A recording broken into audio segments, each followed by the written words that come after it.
Muito boa tarde a todos. Estamos em mais uma tarde aqui no Lar Espírita Maria Dolores. Sejam todos muito bem-vindos.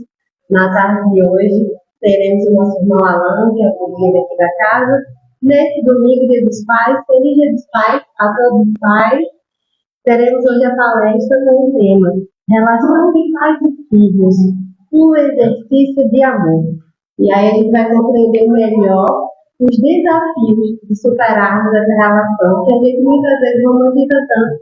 E ela vai trazer aqui, acredito eu, os amores e os desafios, né?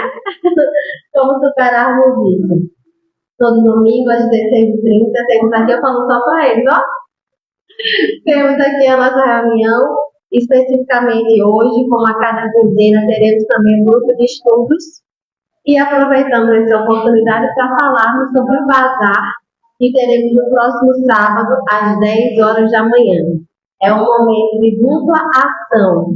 Uma de ofertar objetos, né, roupas em boas condições e alguns adereços para oferecer à comunidade o valor mais acessível, como também a comunidade nos ajudar, pagando o valor mais simbólico para que o valor possa ser revertido para as ações da casa. O objetivo mais específico desta vez para o projeto Alinhando Mães, né, que inclusive ontem teve uma ação também, a gente continua recebendo doações e pudemos ali ofertar um bercinho para uma mãe que mandou mensagem pedindo, uma cadeirinha usada e em bom estado. Então, o bazar é uma ação para que a gente possa levar esses objetos em bom estado para que as pessoas possam comprar um valor mais acessível, ter uma finalidade também ecológica, né? E também para poder nos ajudar a sustentar os projetos. E aí, para a gente fazer a nossa preparação, vou ler aqui uma mensagem do benfeitor espiritual André Luiz, psicografado pelo Valdo Vieira, que chama O Excesso e Você. E aí combina muito com o objetivo do bazar, né? Vamos refletir juntos aqui o que André Luiz começa nos dizendo. Amigo, Espiritismo é caridade em movimento. Não converta o próprio lar em museu. Utensílio inútil em casa será utilidade na casa alheia.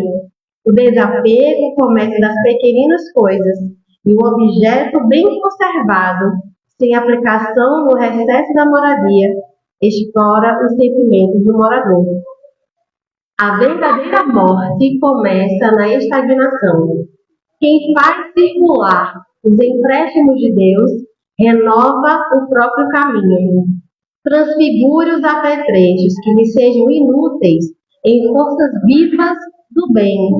Retirem da despensa os gêneros alimentícios que descansam esquecidos para a distribuição fraterna aos companheiros de estômago atormentado. Revisite o guarda-roupa, libertando os cabides das vestes que você não usa, conduzindo-as aos viajores desnudos da estrada. Estenda os pares de sapato que lhe sobram, aos pés descalços que transitam em derredor. Elimine do mobiliário as peças excedentes, aumentando a alegria das habitações menos felizes. Revolva os guardados em gavetas ou porões, dando aplicação aos objetos parados em seu uso pessoal. Transforme em patrimônio alheio os livros empoeirados que você não consulta, endereçando-os ao leitor sem recursos. Examine a bolsa, dando um pouco mais que os simples compromissos da fraternidade, mostrando gratidão pelos acréscimos da divina misericórdia que você recebe. Ofereça ao irmão comum alguma relíquia ou lembrança afetiva de parentes e amigos, ora na pátria espiritual, enviando aos que partiram maior contentamento em tal gesto. Renovemos a vida constantemente, cada ano, cada mês, cada dia. Previna-se hoje contra o remorso de amanhã. O excesso de nossa vida cria a necessidade do semelhante. Ajude a Casa de Assistência Coletiva. Divulgue um livro nobre. Aplaque a fome alheia. Enxugue lágrimas, socorra feridas. Quando buscamos a intimidade do Senhor, Os valores mumificados em nossas mãos ressurgem nas mãos dos outros, em exaltação de amor e luz para todas as criaturas de Deus. Do livro O Espírito da Verdade, de diversos espíritos, e aqui foi a psicografia de Chico Xavier, de Valdo Vieira. E aí, lendo essa mensagem, compartilhando com vocês, me traz aqui uma reflexão que alguns podem questionar. E por que então no bazar espírita vai ser cobrado algum valor? Por que não doa diretamente? Na nossa experiência, quando a gente doa com tanto carinho aquilo que a gente acha bonito, quem recebe muitas vezes não gosta. Cobrar um valor acessível ajuda aquele a se sentir mais digno, o poder de compra e comprar aquele objeto e levar para casa aquilo que ele escolheu, que ele sentiu a vontade para comprar. Em situações outras, em que aquele que veio comprar não tenha condições de fazê-lo, a gente compreendendo, nossos corações estão ali preparados para servir, né? Para poder ofertar conforme seja. Então, faltou algum dinheiro, como já aconteceu em bazares outros que trabalhei, a gente via que estava ali, não por isso deixava de levar, tá bem? A casa espírita também precisa se manter, mas o trabalho é duplo, é material, mas sobretudo sempre é espiritual. E aí, para esse momento, gostaria de convidar o nosso irmão Tarcísio para fazer a prece de abertura.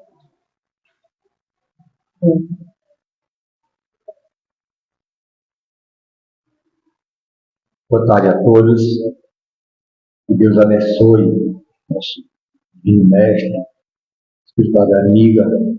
Abençoe a todos os pais, encarnados, desencarnados. Ilumine a todos nós, para que possamos entender e aceitar todas as diversidades que, por caso, aparecem em nossas vidas. Ilumine os enfermos, ilumine as pessoas que estão necessitadas. Como nossa irmã Érica falou, nosso bazar que é beneficente, que o nosso bazar tem uma função muito excelente de ajudar o próximo. Pedimos a você que nos ajude, dando, contribuindo com o que você tem em casa, que não esteja usando mais.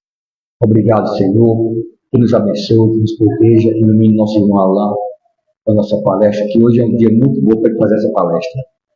Filhos e pais, enfim, nos ilumine a todos. Tenhamos todos uma excelente semana, que o Senhor é o nosso pastor e não nos faltará. Assim seja.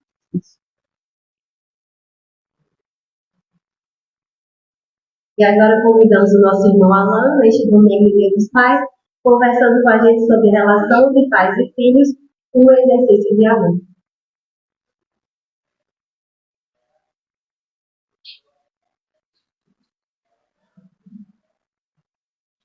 Meus queridos irmãos, que a paz e o amor de Jesus nos envolva hoje e sempre.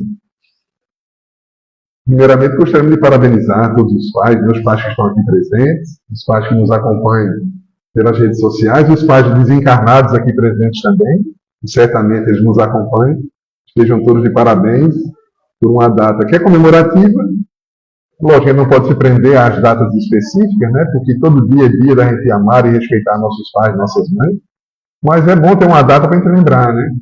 Do nosso pai. Pois bem, a gente vai iniciar, antes de entrar propriamente no assunto, narrando uma passagem que está no livro de Paulo Estevam. Paulo Estevam é um livro editado por Emmanuel, pela psicografia de Chico Xavier. E tem um trecho nesse livro que me pareceu assim, muito oportuno para usar aqui, para ser na nossa palestra. É que Paulo de Tarso, ele já estava convertido e já havia começado a fazer o trabalho da divulgação do cristianismo primitivo. E ele fazia isso através de diversas viagens, onde ele ia por diversos locais. As viagens eram difíceis, eram todas feitas a pé, iam sem recursos nenhum, muitas vezes só com um pedaço de pão, alguma coisa, iam comendo frutas pelo meio do caminho. E em toda a comunidade, toda a vila, todo o povoado onde eles passavam, ele parava e pregava o Evangelho de Jesus. É um trabalhador realmente extraordinário, incansável, e de uma vontade férrea. Nada o fazia desistir. Então, num determinado momento, ele estava viajando. Ele já estava bem experiente nessas viagens, né? Ele estava viajando junto com Silas, Timóteo, que era um jovem rapaz, e Lucas, que era o Lucas o evangelista, que era médico, né? E eram os 4 que estavam viajando juntos. E chegaram em um determinado ponto, chegaram na cidade de Filipos, ou alguns chamam de Filipos. Essa cidade onde ele fundou uma igreja que deu origem àquela carta aos Filipenses. É uma das cartas de Paulo. Eu não sei se vocês sabem, mas alguns historiadores dizem para nós que as cartas de Paulo antecedem os evangelhos. Então a gente vê a importância de Paulo na divulgação do cristianismo. Porque à época dele só havia as anotações de Levi ou anotações de Mateus. Não era o evangelho propriamente todo montado. Eram as recordações de Levi, que ele havia feito suas anotações. E era com elas que aqueles primeiros trabalhadores, né, relembravam os ensinamentos de Jesus.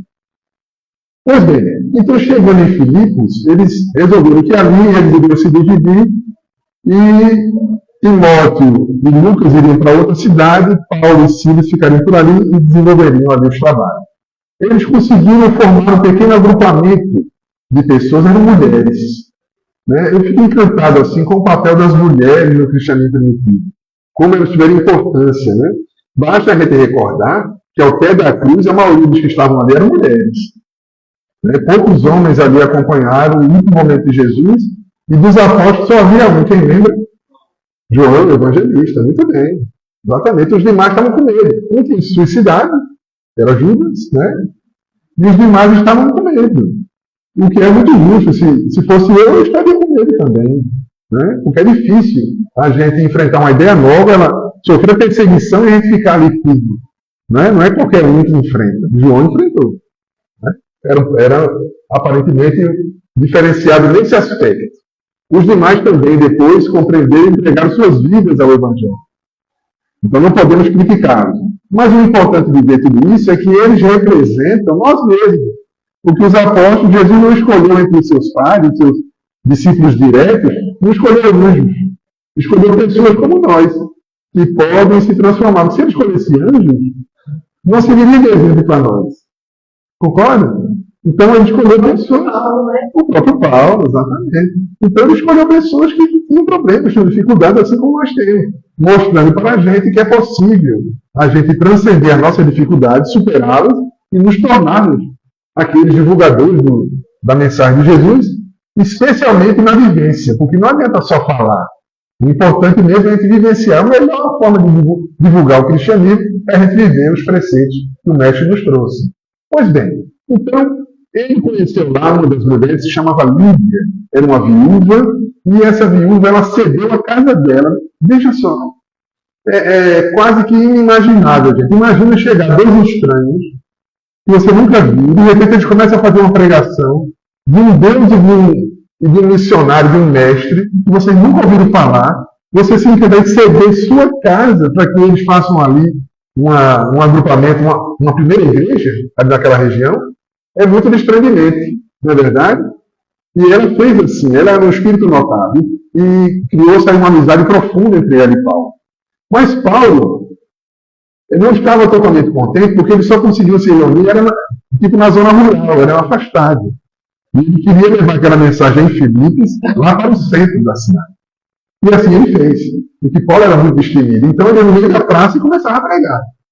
E ele começou a pregar, ele e Silas, e começaram a juntar gente se interessando pelo assunto, porque Paulo era um orador notável, porque ele era um orador que se preocupava em criar os pontos de contato entre a fala dele e a cultura local. Isso é muito interessante, né? Quando a gente vai falar num lugar, principalmente num lugar que a gente nunca foi, as pessoas não nos conhecem, a gente fazer, isso até hoje em dia se estuda, isso é uma técnica de oratória. A gente, na abertura, você cria um ponto de contato com a cultura local. Você faz algum elogio aos hábitos da região. Você lembra alguma coisa importante para aquelas pessoas. E Paulo tinha essa habilidade. Né? Porque tem pessoas que não têm muito. Por exemplo, deixa eu contar um fato aqui. Eu posso contar porque ninguém sabe quem foi. Mas eu estava em Recife e veio um professor. Ele deu um treinamento para a gente. Ele veio de outro lugar, né? Não era daqui da região. E ele chegou, veja o que é a falta de habilidade. Ele iniciou a fala dele falando dos tubarões de Boa Viagem. Aí criou uma barreira. Todo mundo travou, né? Falando uma coisa que ele não quer divulgar, isso é uma coisa ruim aqui, né? Então, já criou uma barreira, já dificultou a relação com ele. Ele deveria ter buscado alguma coisa que as pessoas se encontrassem um ponto de contato com ele, facilita, né, a ligação. Né? Mas não é só isso. Né? Não é só isso. Ele vai falar o que realmente completa essa ligação, mas é um bom começo, para a gente valorizar realmente o que as pessoas vivenciam. Jesus tinha isso o tempo todo. Ele falava da semente, ele falava para agricultor, é a semente de mostarda, né? Do semeador, da planta, do arado, que fazia parte do dia a dia das pessoas. O bom palestrante, o bom orador, né? Que é também um educador, não se preocupa em fazer isso. Mas então, Paulo estava ali fazendo a sua oratória no meio da praça, em Filipos, e no meio da palestra dele, uma mulher aparece e começa a falar bem alto, elogiando eles. Bem-vindos os emissários de Deus, alguma coisa assim. Bem alto, todo mundo parava para ouvir. Paulo estranhou aquilo, né? Mas tudo bem, continuou a falar dele. No outro dia, a mesma coisa. E ele via que ela estava mediunizada. E assim foi a semana inteira a mulher fazendo isso. Era uma médium.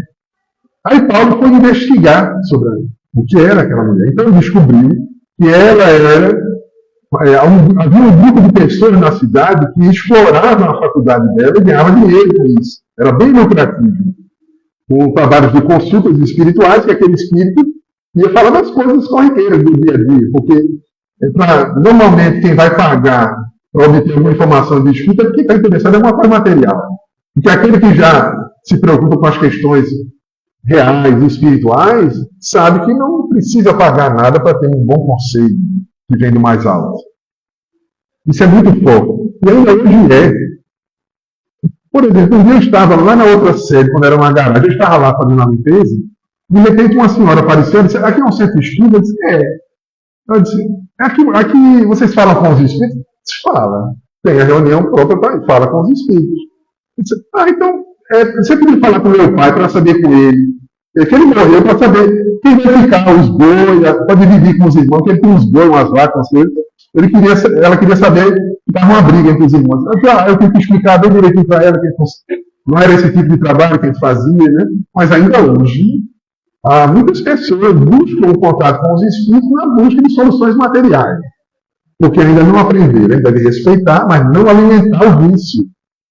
Né? Orientar com carinho, com educação, sem machucar. Pois bem, Paulo descobriu isso, que ela era explorada. E que o negócio era tão lucrativo, era tão bom, que de vítima ela passou a ser sócia. Começou também a disputar o dinheirinho, também roubar o dinheirinho para ela. E tinha muita gente envolvida. Então, quando chegou lá ele sabendo disso, e Paulo, que era um temperamento muito enérgico, né?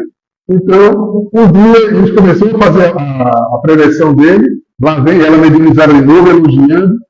Ele desceu de onde estava, foi até ela e repreendeu o espírito e disse, afastou, não voltem a atormentar essa moça. E o espírito se afastou. A moça voltou do trânsito e o espírito não conseguiu mais contato com ela. Silas ficou meio chateado, porque ele estava gostando, porque vinha e elogiava, o mensageiro do Senhor, ele gosta de ser elogiado, é uma beleza, né? Fica logo, fica todo anjo. E Silas estava gostando, mas Paulo estava alerta. E depois Paulo falou com ele, mas Silas, porque Silas foi perguntar por que ele havia feito aquilo, né? E ele disse, o que nós fizemos de tão especial para sermos assim, elogiados em público, né, dizendo que somos missionários de Deus? Somos apenas trabalhadores. Ele explicou assim, estou dizendo com minhas palavras, né? E Silas compreendeu. Resultado de tudo isso, né? Acabou o negócio. A mulher não recebeu mais os espíritos, não dava mais a comunicação do espírito, fracassou o negócio, o pessoal ficou bravo com ele. Ao que parece, havia até os juízes da cidade estavam envolvidos no negócio. Pegaram Paulo e Silas, açoitaram eles, chicotados nas costas, e os prenderam. E estavam eles na prisão, e era uma noite, e chovia muito, trovões, relâmpagos. E Paulo, ali todo machucado, imagina o que né, a gente levar chicotada nas costas, e ele orava em voz alta, agradecendo a Deus. Né? E aquilo chamou a atenção dos presos que ali estavam. Era muito forte a cena, né? você vê uma pessoa toda machucada, né? Eu não sei como é que Paulo estava fazendo a prece dele, mas possivelmente era em grego, porque ele estava na região. Filipe ficava na Grécia, onde é a Grécia, né? E os presos estavam entendendo o que ele estava falando. Porque Paulo era cosmopolita, ele falava o hebraico, falava o latim e falava o grego. Era cidadão romano também. Pois bem, então, num dado momento daquela oração sentida de Paulo, ocorreu um fenômeno de um defeito físico. E que, se não me falha a memória, está narrado nos Atos dos Apóstolos. Depois vocês conferem, tá? Num dado momento, aquela chuva ele orando, os cadeados de todas as celas caíram, abriram, simplesmente abriram as portas e se abriram. Então ele foi para o centro lá da prisão e começou a pregar.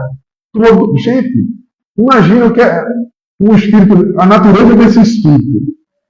Às vezes a gente está com a gripe e não vai para o centro. Estou cansado, estou com o nariz entupido, acho que eu não vou hoje. Estou cansado, meu Deus, dor no corpo. Ele todo machucado, açoitado, estava ali fazendo a pregação dele. Né? E veja, aí é que entra o outro aspecto da oratória, que captura a atenção das pessoas. Porque eles viam ali um exemplo de vida dele. De fé, de confiança, mesmo machucado, ferido e preso, ele não perdia sua fé. E ali ele fazia aquela pregação sentida e aquilo mexia com o coração daqueles presos. Então, as portas estavam abertas, eles podiam fugir. Ficaram ali ouvindo Paulo.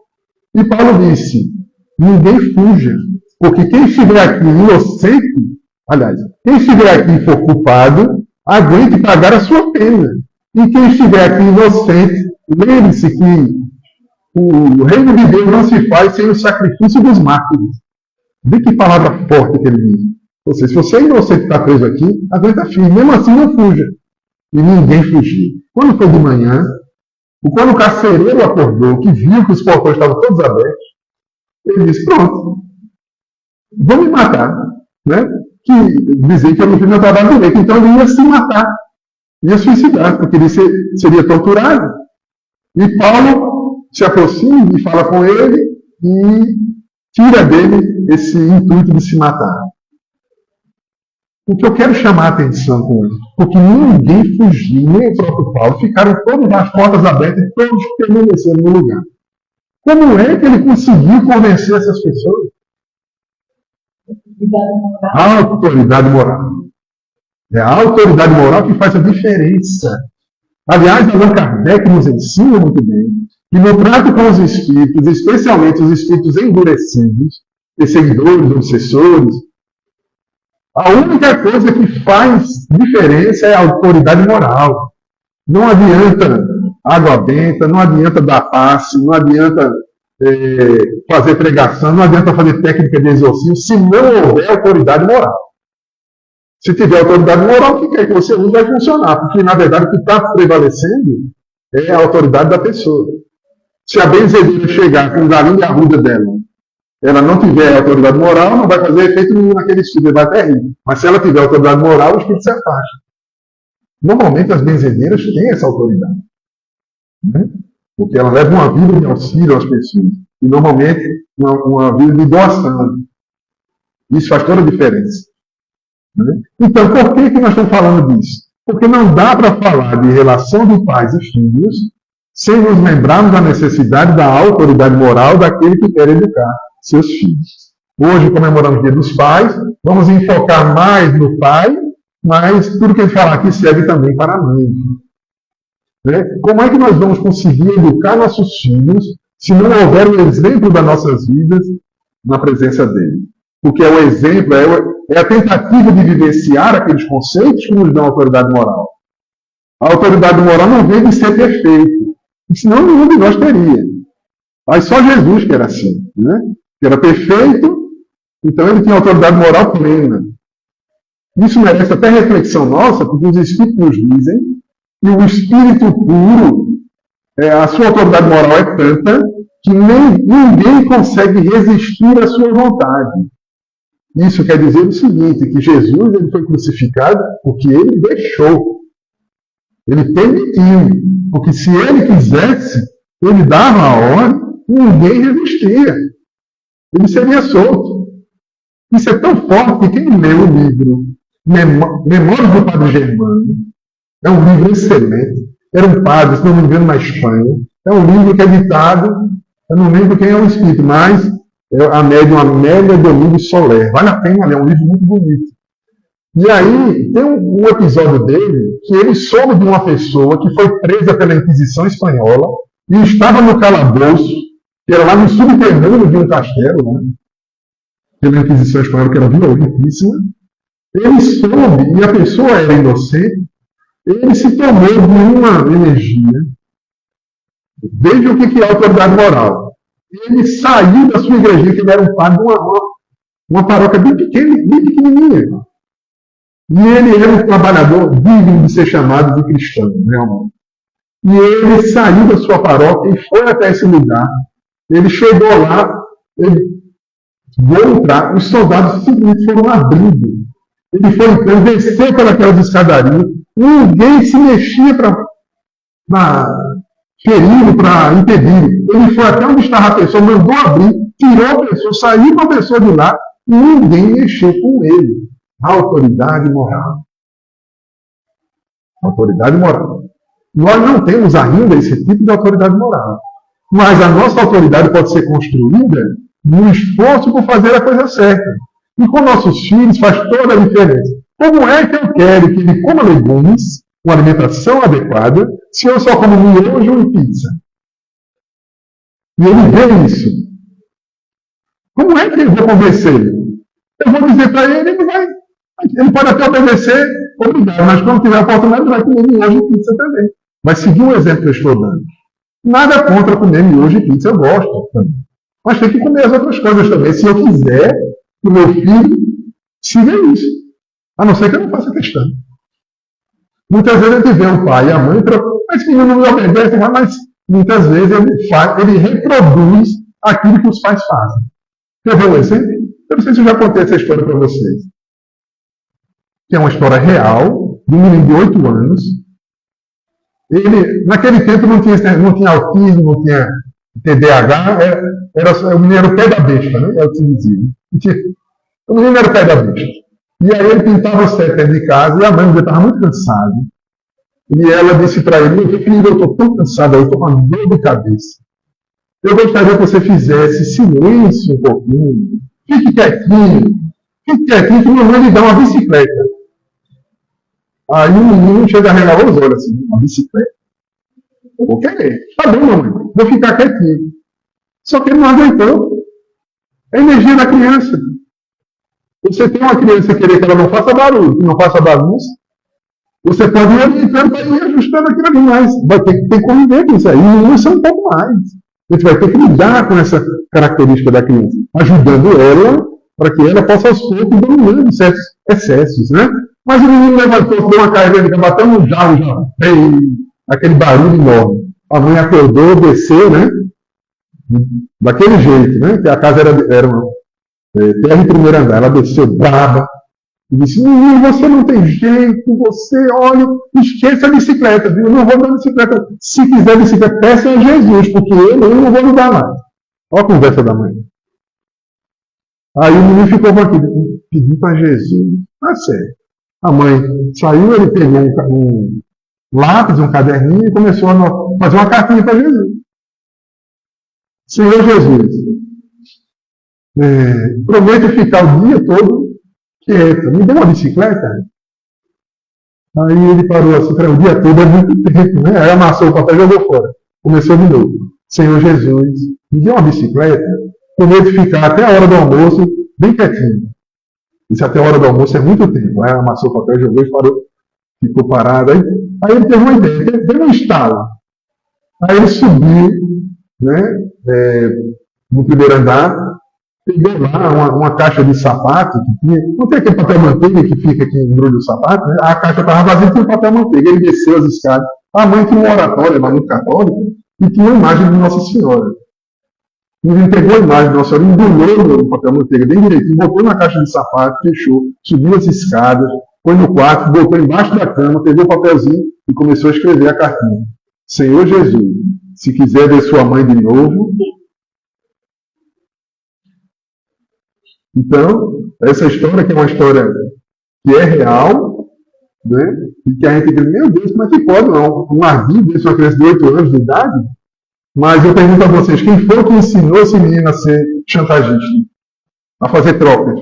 Quem foi que ensinou? Pode dizer. Os pais, né? Os pais. E especialmente, veja, a mãe estava negociando uma bicicleta para ele se comportar. E isso não é razoável de fazer, né? Ele vai ganhar uma bicicleta por outros motivos. Né, porque esse tipo de troca não funciona. E mostra que a gente, muitas vezes, a gente treina os nossos filhos para eles serem problemáticos. E depois a gente acha um. Né? Pois bem, então eu tenho que ter esse tipo de cuidado, né? De mostrar para eles como se alimentar adequadamente, de mostrar para eles como se comportar, em casa e na via pública, mas especialmente em casa, né? Porque em casa a gente está mais à vontade. Então, se a gente não quer que nosso filho seja violento, ele também tem que ter um cuidado de não ser também. Com um detalhe, que a gente não. Porque alguém pode pensar, mas eu só falo palavrão, mas não estou junto dele.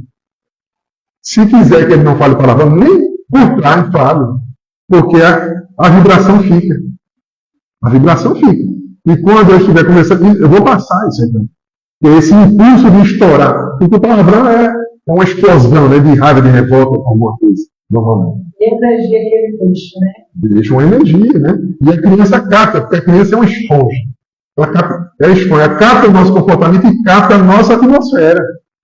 Não adianta fazer escondido. Estou achando que na frente dele é mais sério do que isso. Tem que fazer na frente e fazer por trás também. Para que quando eu falar, aquilo tenha força. A minha palavra é impregnada da minha vivência. Aí eu tenho autoridade moral. Quando eu disser, faça silêncio, o momento agora de fazer silêncio, ele vai fazer. Né? Porque ele sabe que você também faz. Inclusive faz quando ele precisa que você faça silêncio. Então é esse tipo de troca que é preciso ser feito. Então ele tem que ver na gente a generosidade, ele tem que ver na gente a honestidade nas negociações. Tudo isso é necessário. A criança perceber na gente. Ele vai reproduzir mais tarde. Se eu quiser que meu filho esteja bem educado e um cidadão bem ajustado na sociedade, com bom comportamento, e especialmente um cristão, eu tenho que também ter, pelo menos, um esforço, a tentativa de ser daquele jeito. Mesmo que de vez em quando eu escorregue. De vez em quando eu não consigo segurar. Mas aquilo vai fazer diferença para aquela criança. Bom, então, a gente vê aqui, no Livro dos Espíritos, nós temos algumas citações sobre a família que são importantes da gente pensar, porque as próprias ciências materialistas nos dizem que a família é a célula da sociedade, né? Aquele ponto inicial da sociedade. Então, se a sociedade está adoecida, é porque as famílias estão adoecidas.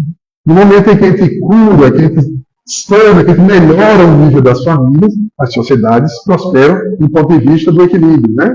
Não apenas de ganhar dinheiro. Porque nem sempre ganhar dinheiro é suficiente para ter equilíbrio. Tem Haroldo Dutra fez uma viagem para uma cidade da Europa fazer uma palestra, e ele ficou encantado como tudo funcionava, serviço público, tudo funcionava, né? Tudo organizado, tudo limpo, todo mundo ocupado, tendo trabalho.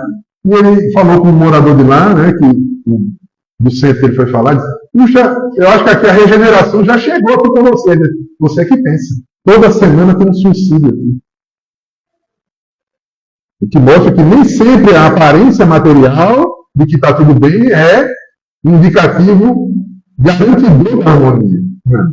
É preciso nada contra organizar, nada contra as coisas funcionarem, ótimo, mas além disso, isso precisa estar pautado o quê? Na honestidade, na generosidade, nas boas relações, e especialmente no equilíbrio nas famílias. Porque se na família existe só o quê? Indiferença, existe frieza uns com os outros, e isso vai se refletir na sociedade. E os Espíritos nos dizem o seguinte, né? Porque é o seguinte, a família para nós, ela tem uma importância crucial, porque os animais, eles não precisam da família, porque eles só têm necessidades materiais. Uma vez que o filhote consegue se virar sozinho para atender sua necessidade material, aquilo perde sentido. Mas nós temos a vida moral. E a vida moral requer o desenvolvimento através da educação. É o que Pestalozzi nos dizia, o grande educador e mestre de Kardec. Todos nós temos o germe da perfeição em nosso ser. A educação tem o papel de estimular para que esse germe desabroche, floresça na pessoa. É esse o papel da educação. Então, os pais têm esse papel de ajudar os filhos, estimulados para que eles tirem deles o que há de melhor dentro deles mesmos. Porque todos nós temos. Os Espíritos não nos dizem, as leis de Deus estão escritas na consciência do homem? Sim, então, tudo está conosco. Cabe a nós ir desabrochando, permitindo que isso floresça. Pois bem, é importante verificar que esse exemplo que a gente deve dar em casa, ele é especialmente importante até os 7 anos de idade. Por quê?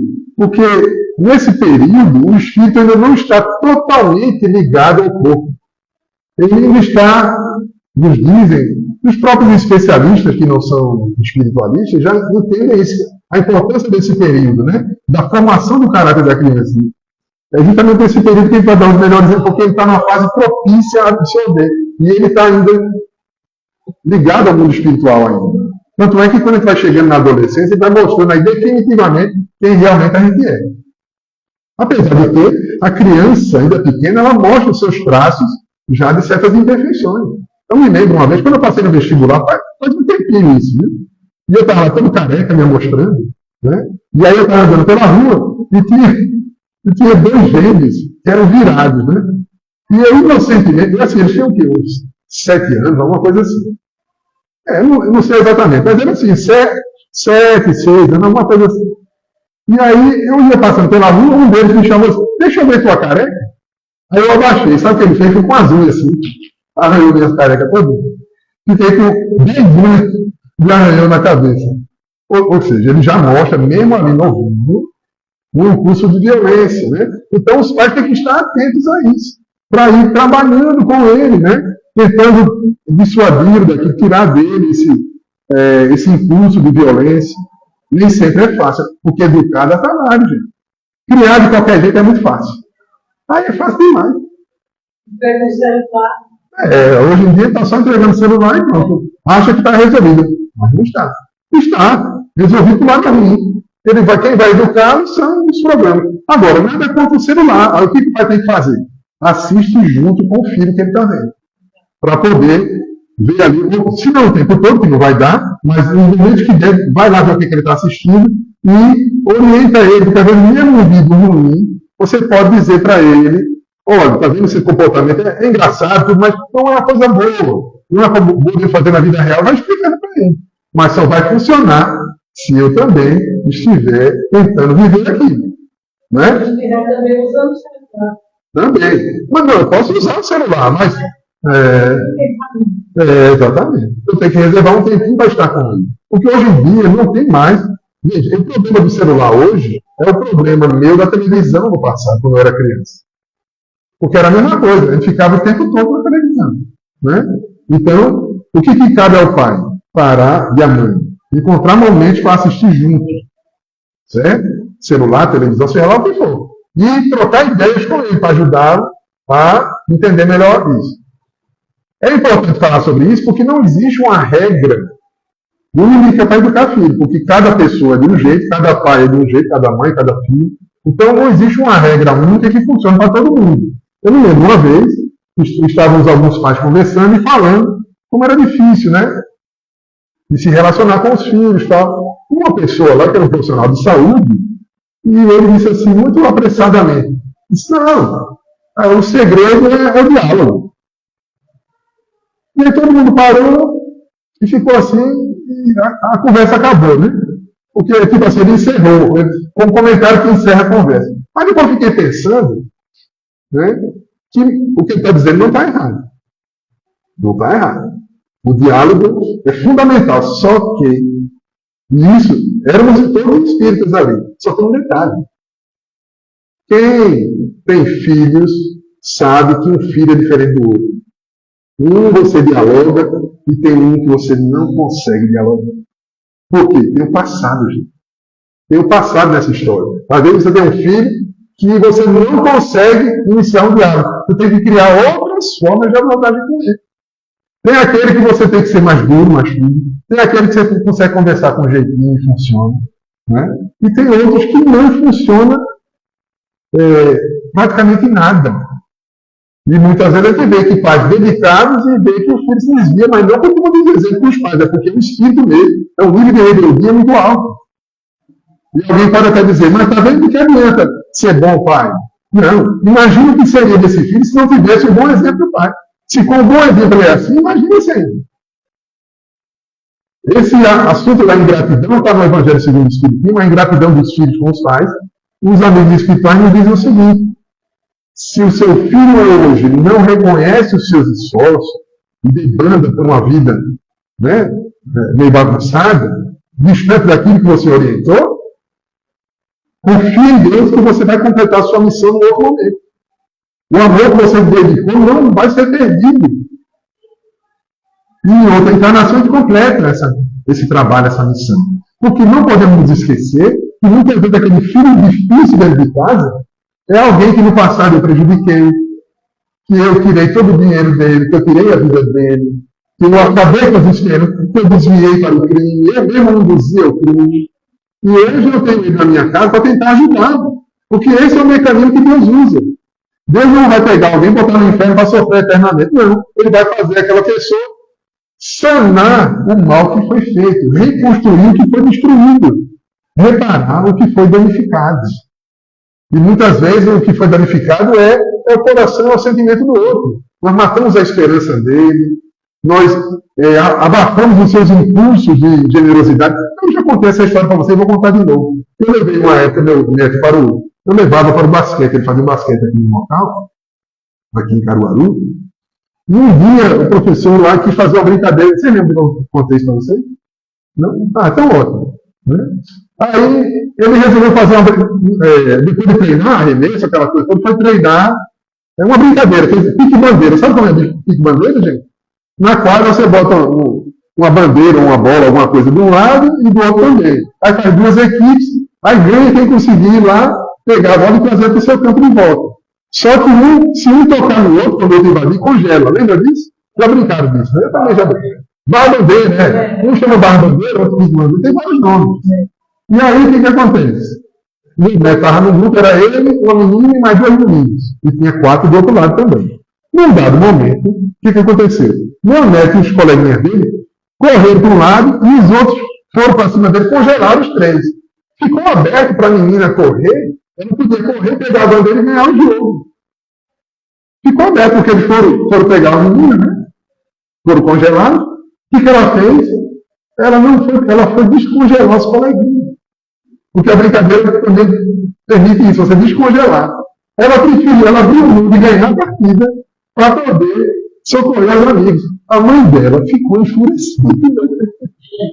Ficou brava. Amigo, você tem que ganhar a partida. Veja o nível de competitividade dessa pessoa. Né? E aí, em vez de ela valorizar, parabenizar a filha pela generosidade genuína, né? Ela não foi criticada porque ela não foi generosa. Veja, esse tipo de comportamento, a gente está abafando os impulsos de generosidade da criança e pode ser que ela se torne uma pessoa com bastante dificuldade no futuro. Não consiga se relacionar, não consiga confiar em ninguém, só pensa em ganhar. Até na relação, a relação a dois passa a ser uma disputa para ver quem é que ganha mais dinheiro, quem é que manda dentro de casa. Eu tenho muitos conhecidos que são assim. E quantos casamentos acabam por conta dessas disputas? Mas muitas vezes a origem é esse tipo de educação que é dado lá atrás. Então temos que estar atentos a isso, para não cometermos esses equívocos. Entendeu? Pois bem. Então, gente, não existe uma receita assim única, mas existem algumas dicas, né? Algumas boas práticas. Uma delas que eu vou trazer para vocês, que é muito pesquisada, deixa eu beber uma linha fluidificada.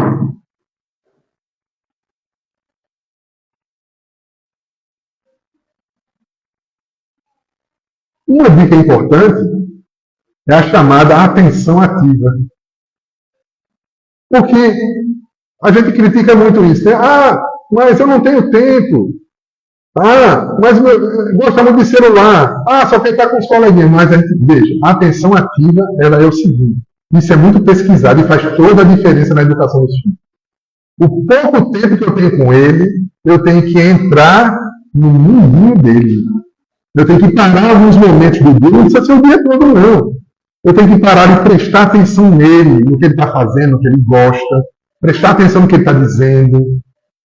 Essa atenção ativa é fundamental para criar confiança e fazer com que ele também se sinta à vontade de buscar a exemplificação do seu pai e na sua mãe. E as crianças que recebem essa atenção ativa, elas têm um comportamento diferente. Aí alguém pode dizer, não, mas eu dou muita atenção, meu filho, para tudo que é aniversário. Mas aniversário, gente, é a melhor maneira de dividir a família. Eu sempre disse isso. Sabe por quê? Vê se não é assim. Fica os homens num canto falando de futebol, não sei o que lá, a mulher no outro canto falando de outros assuntos, e as crianças pintando o set ali. Não é assim? Aniversário? Todos concordam? Ah, é isso, quando tem, né? Quando tem, os instrutores tomam conta daquelas brincadeiras, mas aí a família está toda separada, eu não estou prestando atenção no meu filho. Isso não é convivência, isso não é atenção aqui. Inclusive, há pesquisas muito sérias, eu até separei uma aqui para falar para vocês, ela foi feita lá pelos anos de 2015, e foi feita por uma organização chamada MenCare. E veja, eles fizeram uma pesquisa sobre os pais, o pai do homem, certo? Não é pai o casal, não, o pai e o homem mesmo. Está sendo homenageado hoje. E eles chegaram à conclusão que os pais que efetivamente participam da educação dos filhos, que exercitam essa atenção ativa, no caso, né? Estão presentes, eles provocam nos seus filhos comportamentos diferenciados. Isso é uma pesquisa científica, filho, com muitos pais e muitos filhos. Então, veja o que acontece com os filhos. Eles têm uma melhora no desenvolvimento cognitivo, ou seja, a sua capacidade de resolver problemas, de entender as coisas é melhor, então ele se sai melhor na escola, o seu desempenho escolar melhora. Ele também tem uma menor taxa de envolvimento com crimes quando cresce, por conta da participação efetiva do pai ali, né, junto com ele. Essa interação desenvolve também a empatia e as habilidades sociais da criança. Veja que interessante. E o mais interessante de tudo, vocês não vão acreditar, é que o pai que cuida do filho, ele tem mais saúde. E até mais longevo. Veja que interessante, né? O fato de você... É um ganha-ganha, né? É um ganha-ganha. Todos ganham. Então é muito importante os pais pensarem nisso. Mas, puxa, mas como é que eu vou fazer isso? Eu trabalho tanto. Aí tem uma história que, para mim, é uma coisa linda, né? Eu ouvi há muitos anos atrás essa história. Se não me falha a memória, foi num programa de Samia Boana, na Rádio Pública. Alguns devem lembrar aqui, os mais antigos, né? E aí, a história é o seguinte, é uma história real também. Olha que história interessante. Tinha um homem lá em São Paulo, e quem morou em São Paulo já sabe, eu morei na minha infância e sei, que dependendo de onde você mora, para você ir para o seu trabalho, você pode levar de 3 a 4 horas para chegar lá de ônibus. Porque a cidade é gigantesca e o trânsito é caótico, né? É muito grande a cidade. Pois bem, ele morava muito distante do trabalho, então, esse homem. Então, ele saía de casa de madrugada, era noite ainda, lá, inclusive lá demora um pouco mais para clarear. Eu lembro que era criança, acordava às 6 horas, era de noite ainda. Ao contrário da gente aqui, né? 6 horas já está só brilhando. 6 horas de noite. Mas ele acordava bem mais cedo. Então, ele saía, estava todo mundo dormindo em casa. Ele ia para o trabalho. Os filhos estavam dormindo. Quando ele trabalhava o dia todo, largava de 6 horas, levava mais umas 4 horas para voltar para cá, chegava às 10 horas, 10 e meia, todo mundo estava dormindo já. Então ele ficava com pena de acordar as crianças para falar com ele. Então ele passava a semana toda sem ver as meninas. Ele só tinha uma parte do sábado, que ele trabalhava meio esquerdinho pro sábado, né? E a outra parte que ele trabalhava numa fábrica. E o restante ia domingo. E ele achava muito pouco aqui para ele participar da vida de seus filhos. Mas aí ele teve uma ideia genial. A ideia dele foi genial. Ele, quando chegava à noite, ele ia na cama dos filhos, dava um nó na pontinha de um lençol de cada um deles. E quando eles acordavam, que ele olhava o nó ali, ele disse, papai passou por aqui.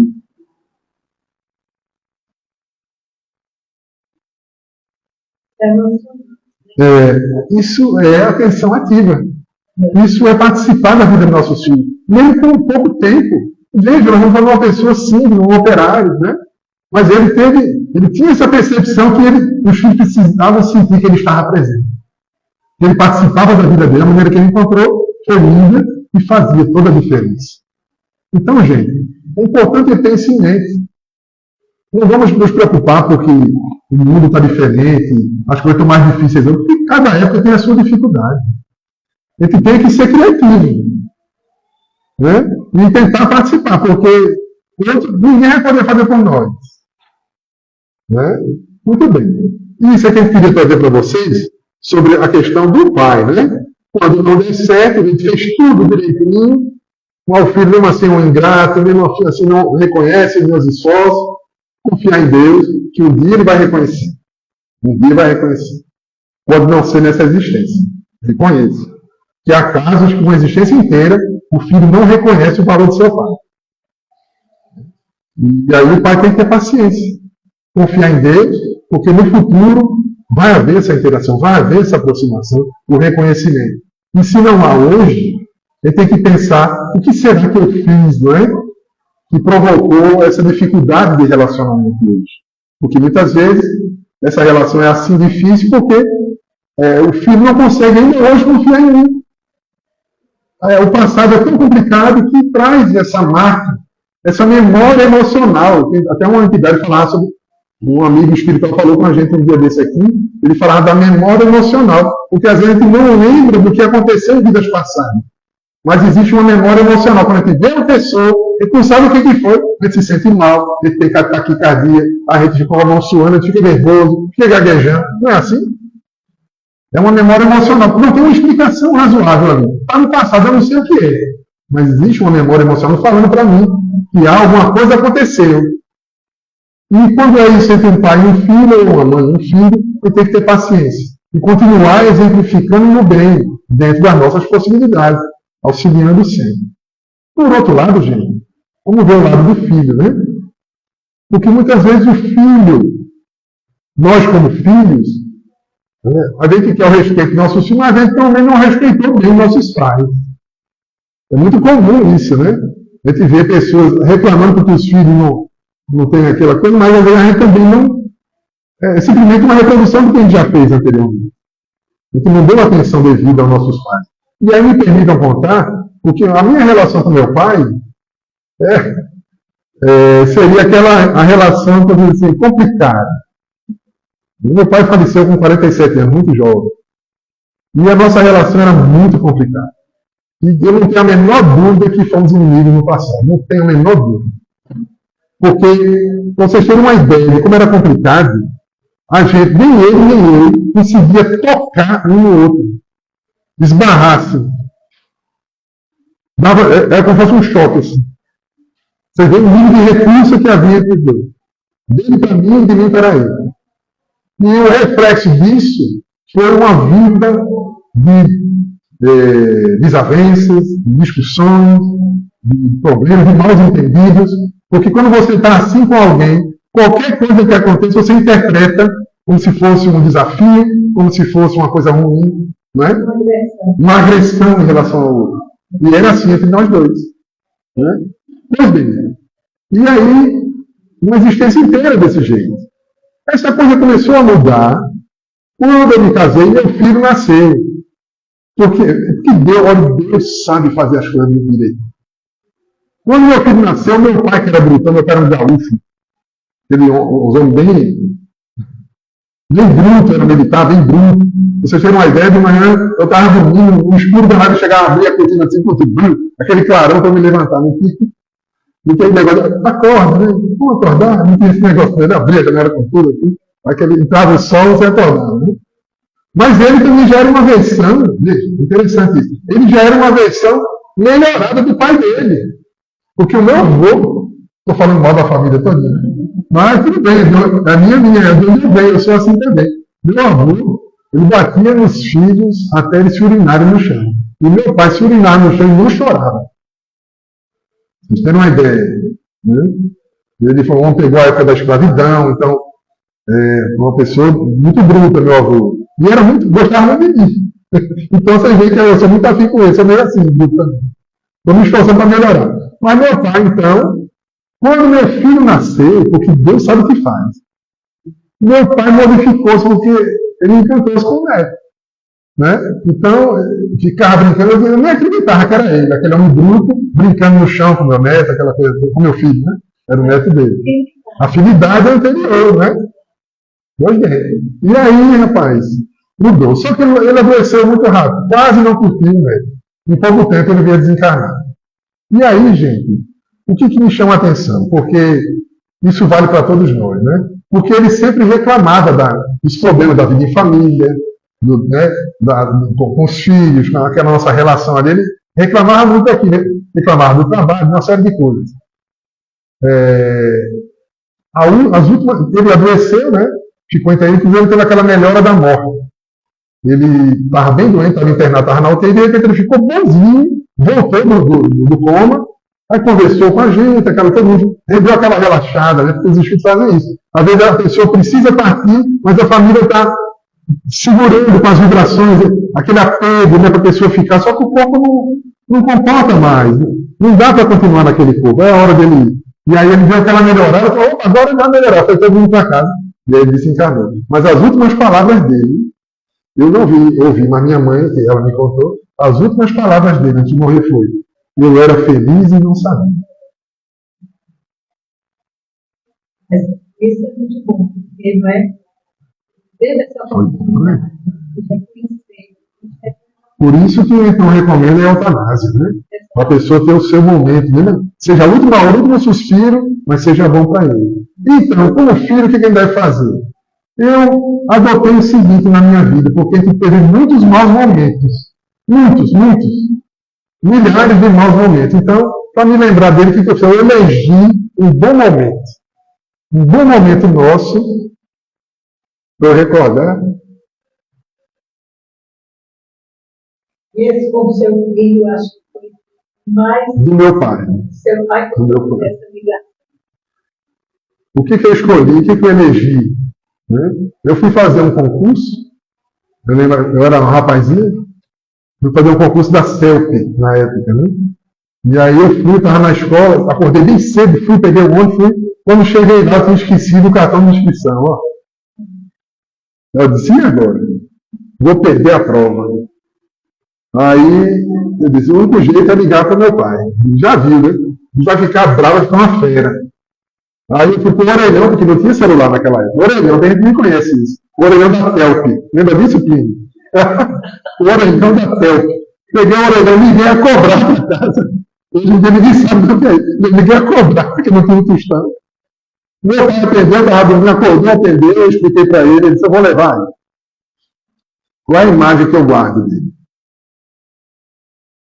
Eu estava na frente da escola esperando ele chegar, na Cruz Cabugá, foi numa escola ali no Recife. Ele vinha no carro e vinha sorrindo.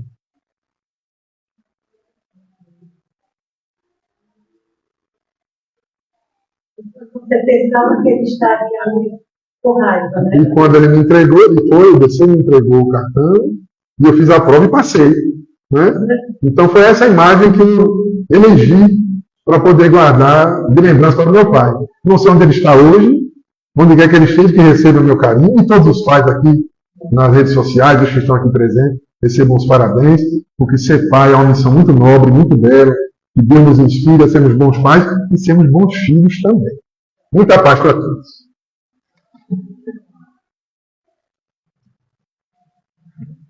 Que explanação tão linda, tão rica, né? Tão profunda, tão sensível, trazendo o Evangelho para nos ajudarmos a compreender o papel, né? A missão, os desafios e esse bom lembrete de buscarmos ser bons filhos também aqui ao final, né? Renovando aqui os avisos, no próximo sábado, às 10 horas da manhã, teremos aqui o bazar, né? Com roupas, com alguns adereços, então sejam todos muito bem-vindos. Tem roupas assim bem cuidadas, coisas bem legais que vocês possam vir, lembrando que a renda será revertida para o projeto Aninhando Mães, né? Tem chegado mais recentemente, com mais frequência, mães muito necessitadas. E em situações assim, o gestante agora tem uma com 8 meses já. Então, até para a gente se preparar para fazer o enxoval, está tudo mais corrido. A anterior também, o bebê já havia nascido. Então, a gente está trabalhando, se esforçando para conseguir fazer um caixa para manter, né? Além das despesas do centro que existe, mas esse é específico para o projeto, tá bem? Sejam todos muito bem-vindos. E aqui tem a ONG Caminho do Bem apresenta Seminário As Cartas de Paulo. O tema central é Carta aos Romanos. Terá com o pessoal de Minas Gerais, o Gustavo Silveira, Rafael Lavarini, Vitor Hugo e o César Perriga de São Paulo. Será no Centro de Convenções, lá no antigo Outlet em Recife, na Ibiribeira. O investimento é de R$ 50. Será no dia 31 desse mês, das 8 às 18 horas.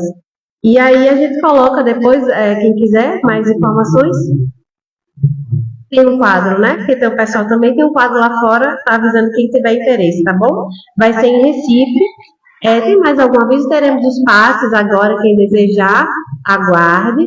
Hoje teremos o estudo, né? Estamos na quinzena do estudo, quinzenalmente ocorre, após as reuniões, o estudo. Quem quiser ficar, é um prazer, sejam bem-vindos. Tem o livro de preces, né, de vibrações, temos aqui, quem desejar, colocar pessoas para receber as vibrações que acontecem, um grupo que se reúne às quartas-feiras à noite, então vocês colocam o nome que vão receber boas vibrações. É importante que lá também estejam em boas vibrações para receber, se possível, é 19h30, 20 horas, às 20 horas, ok? Quem quiser aguardar os passos, prece já de encerramento, podemos? Até o próximo domingo, 16h30. Simone, você faz a prece? Ou você é tímida? Não, não. Sérgio, levantado de cabeça baixa.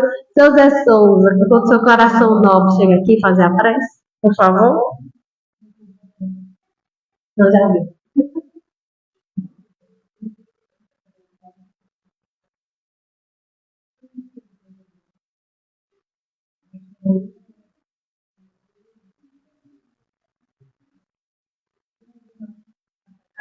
Né?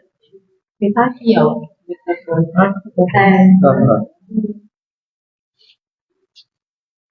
Vamos pensar em Jesus. Senhor Jesus, somos gratos por essas palavras de hoje, por esses ensinamentos de hoje, por essas experiências que nós recebemos e pedimos à nossa mãe, Maria, que toque no fundo do nosso coração para retirar essas mágoas, transformar isso em luz que a gente possa também servir de atendimento para os outros, para transformar essa luz e transbordar essa luz para os outros. Essa luz também é a luz de Jesus. Que nossos passos possam ser sempre acompanhados com o seu amor divino. Assim seja.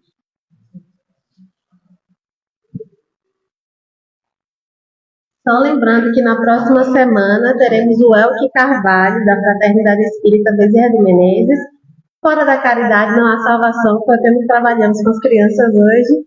Até o próximo domingo. Muita paz a todos. Sempre mais, né?